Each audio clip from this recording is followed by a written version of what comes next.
এই তো সকাল থেকে আমার আজকে ব্লগটি শুরু করে দিলাম। আসসালামু আলাইকুম প্রিয় বন্ধুরা, কেমন আছেন সবাই? সবাইকে জানাচ্ছি ওয়েলকাম আমার নতুন একটি ব্লগ দেখার জন্য। তো এই যে বিছানা গুছিয়ে নিচ্ছি, এই যে কম্বল ভাঁজ করছি। আমরা তো কম্বল নামানো হয়ে গেছে, আমাদের শীত পড়ে গেছে এখানে তো অনেক।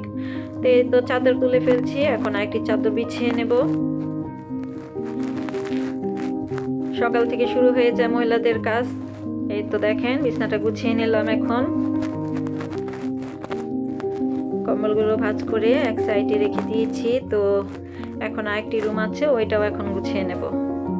এই তো টিভিটি সকাল থেকে একটার পর একটা কাজ আছেই। এই যে এখন এই ঘরটাও গুছাতে হবে।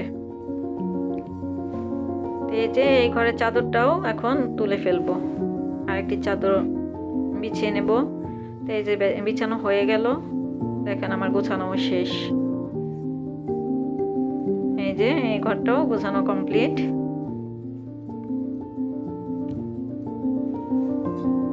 এই যে তোনো ঘরটা গুছানো শেষ, রান্নাঘরটাও গুছিয়ে আসছি।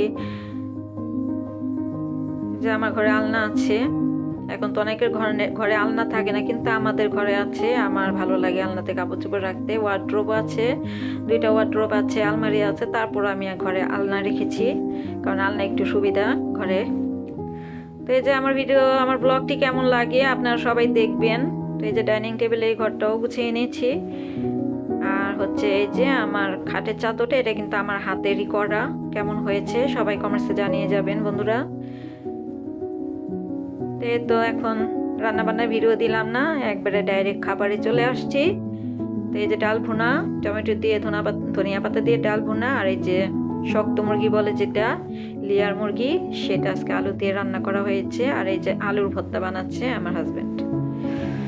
এই তো খাবার দাবার শেষ, একটু রেস্ট নিয়ে এখন এই যে মুরগি আটকাবো। প্রতিদিন তো মুরগি ছাড়ার ভিডিও শেয়ার করেছি আপনাদের সাথে। তো আজকে মুরগি কিভাবে আমি ঘরে আটকাই সেটা আপনাদের সাথে শেয়ার করছি। দেখেন প্রথম ধাপে তো নিলাম কতগুলো মুরগি, এখন এটা দ্বিতীয় ধাপে আরো মুরগি নিচ্ছি। 3 ধাপে আমার মুরগি নিতে হয় ঘরে। তো এই যে তৃতীয় ধাপ, একদিকে তাড়া দিলে আরেকদিকে চলে যায় মুরগি, দেখছেন কত কষ্ট। তো আমার ভিডিওগুলো কেমন লাগে সবাই কমেন্টস করবেন, লাইক দিবেন, সাবস্ক্রাইব করে পাশে থাকবেন বন্ধুরা, সাপোর্ট করবেন। সবাই একটু ভিডিওগুলো দেখবেন, দয়া করে সবাই দেখবেন। আমি তো সবার ভিডিওগুলোই দেখি, কিন্তু আমার ভিডিওগুলো কেউ ওরকম দেখে না, আর ভিউসও অনেক কম হচ্ছে। কি কারণে এরকম হচ্ছে আমি তো জানি না। তো বন্ধুরা আপনারা সবাই দেখবেন, সবাই সাপোর্ট করবেন। তো এই যে বিকালে একটু নদীর পাড়ে ঘুরতে গেলাম, কত সুন্দর দৃশ্য। তো সবাই ভালো থাকবেন, সাবধানে থাকবেন। আল্লাহ হাফেজ, আসসালামু আলাইকুম।